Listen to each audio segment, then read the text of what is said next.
Here is our first chapter, matter in are surrounding. Matter के बारे में तो हम इस चैप्टर में पढ़ने वाले हैं।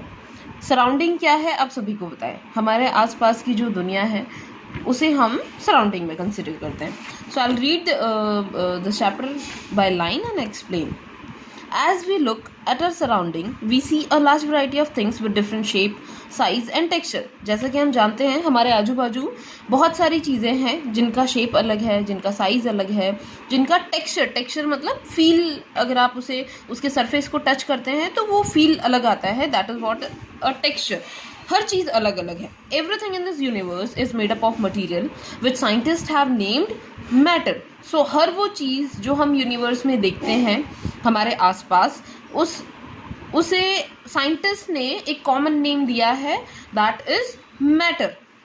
The air we breathe, the food we eat, stones, clouds, star, planets and animals, even a small drop of water or a particle of sand, everything is matter. Scientists क्या कह रहे हैं? आपके आसपास जो भी चीज़ें हैं, कोई पत्थर है, स्टार्स हैं, प्लैनेट है, टेबल, कुर्सी, कोई भी चीज़ आप इमेजिन करिए, वो हर चीज़ जिस चीज़ की बनी हुई है उसे, उस बेसिक यूनिट को, उस ब्रिक को हम कह सकते हैं matter. We can also see as we look around that all the things mentioned above occupy space and have mass. और हम ये भी कह सकते हैं कि जो चीज़ें हम आसपास देखते हैं वो चीज़ें स्पेस ऑक्यूपाई करती है। स्पेस ऑक्यूपाई करने का मतलब है, लेट्स से ये बुक है और ये बुक इस बुक को मैंने यहाँ टेबल पर रखा है। सो ये बुक इस टेबल का इतना एरिया कवर कर रही है, विच इज़ रेक्टेंगुलर एरिया है। ये इतना रेक्टेंगुलर एरिया कवर कर रही है। So everything, whether is a building और अ रिवर और एनी टेबल और एनीथिंग, वो अगर हम लैंड पर रखेंगे तो वो एक पर्टिकुलर स्पेस कवर करता है according to its size and have mass. What is mass? And अगर मास हम बोलते हैं तो हमें माइंड में वेट और मास दो वर्ड्स याद आते हैं। There is definitely a difference between weight and mass. Weight क्या है? हम पर जो भी ग्रेविटेशन पुल है, जो ग्रेविटेशन पुश अर्थ हम पर लगाती है, जिसकी वजह से हम लैंड से स्टिक्ड रहते हैं। कोई भी चीज़ अगर मैं हवा में उछाल रही हूँ तो वो अल्टीमेटली क्या होने वाली है? नीचे धरती पर आकर गिरने वाली है। So that is because of gravitation we know. So जो ग्रेविटेशन पुल हम पर, हमारी बॉडी पर लगता है या किसी भी ऑब्जेक्ट पर लगता है, उसके कैलकुलेशन को हम कहते हैं वेट। और मास का मतलब है, लेट्स हैव एन एग्जाम्पल। मुझे एग्जाम्पल्स देकर पढ़ाना ज़्यादा पसंद है। ये मेरे हाथ में एक पेंसिल है। इस पेंसिल के अंदर ग्रेफाइट का रॉड है, जिसे हम the black one is graphite rod, और उसके ऊपर ये मटेरियल जो जिससे पेंसिल बना है। सो अगर मुझे ये कहना है कि इसका मास कितना है, सो मैं अल्टीमेटली ये कह सकती हूँ कि इस पेंसिल को बनाने के लिए ये जो वुडन जितना पार्ट यूज़ हुआ है, जितने वुडन पार्टिकल्स यूज़ हुए हैं, उसे कलेक्टिवली हम इसका मास कह सकते हैं। And obviously in other words they have both mass and volume. Volume का मतलब भी हम जानते हैं, किसी भी लिक्विड के अंदर या ओवरऑल स्पेस के अंदर जितना सरफेस हम कवर कर रहे हैं, that is volume. Since early times human beings have been trying to understand their surrounding. बहुत सालों से इंसान हमेशा समझता आया है कि उसके आसपास की चीज़ें क्या हैं। Early Indian philosophers classified matter in the form of 5 basic element. और अगर हम हिंदुस्तान की बात करें, अपने इंडियन फिलोसोफर्स की बात करें या इंडियन साइंटिस्ट की बात करें, तो उन्होंने एलिमेंट्स को या ये कह सकते हैं मैटर को 5 बेसिक एलिमेंट्स का कॉम्बिनेशन बताया, या ये कहा है कि it is actually a basic form of 5 elements which are they, and they named it as panchtatva. Panchtatva is actually a Sanskrit word. Panch means 5 and Tattva means material, element or material, which are they? Air, हवा, earth, धरती, fire, आग, sky and water. ये 5 basic चीज़ें Indian philosophy के हिसाब से मानी जाती हैं कि this is actually the core of all living beings. जितने भी लिविंग बींग्स हैं उन सब का बेस जो है वो इन 5 चीज़ों से बना है।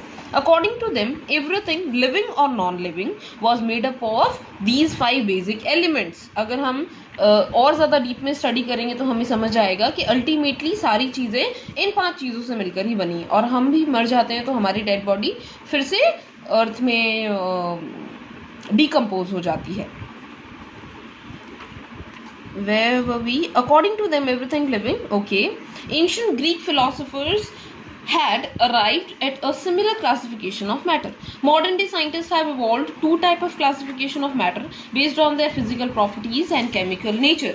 अभी जो साइंटिस्ट हैं उन्होंने मैटर को 2 बेसिक चीज़ों के हिसाब से डिस्टिंग्विश किया है या डिफ्रेंशिएट किया है. एक फिजिकल नेचर और दूसरा chemical nature. Now let us understand कि फिजिकल नेचर का मतलब क्या है और केमिकल नेचर का मतलब क्या है. फिजिकल प्रॉपर्टीज का मतलब है कोई भी चीज दिखने में कैसी दिखती है. लेट्स से ये है तो ये दिखने में इसका एक पर्टिकुलर शेप है, पेंसिल का एक पर्टिकुलर शेप है और इसका एक वेट है, इसे हम टच कर सकते हैं. All these are physical properties. Let's say if I take an example of iron, so iron solid है, iron can produce, it is sonorous, और जो भी प्रॉपर्टीज जितनी भी चीज़ें हम आसपास देख सकते हैं, महसूस कर सकते हैं, उसे टच कर सकते हैं, उन सब चीज़ों को हम फिजिकल प्रॉपर्टीज में काउंट करते हैं. एंड केमिकल नेचर का मतलब है उसके अंदर केमिकल कॉम्पोजिशन क्या है. Let's say if I take an example of milk, तो मैं मिल्क को फिजिकली देख रही हूँ तो मैं बोलूँगी कि milk is actually a liquid. But if I talk about chemical nature, मैं कहूँगी कि milk is composition of protein and other materials. In this chapter, we shall learn about matter based on its physical properties. Chemical aspects of matter will be taken up in subsequent chapter. ठीक है, हम next chapters में और detail में पढ़ेंगे. इस chapter में basically हम मैटर की फिजिकल प्रॉपर्टीज के बारे में बात करने वाले. फिजिकल प्रॉपर्टी मीन्स मैटर दिखता कैसा है, उसका कॉम्पोजिशन, उसके पार्टिकल्स क्या होते हैं और उसका फिजिकल नेचर क्या होता है. Okay, let us begin with 1.1 which is physical nature of matter. Now matter, the very first nature of matter is made up of particle. हालांकि हम अभी स्टडी करेंगे कि वो पार्टिकल से बना है या वो सॉलिड है, बट फर्स्ट में हम इसे प्रूव करने के लिए यहाँ इन्होंने एक एग्जाम्पल दिया. For a long time 2 schools of thought prevailed regarding the nature of matter. इन्होंने यहाँ 2 एग्जाम्पल दिए हैं. 2 स्कूल हैं.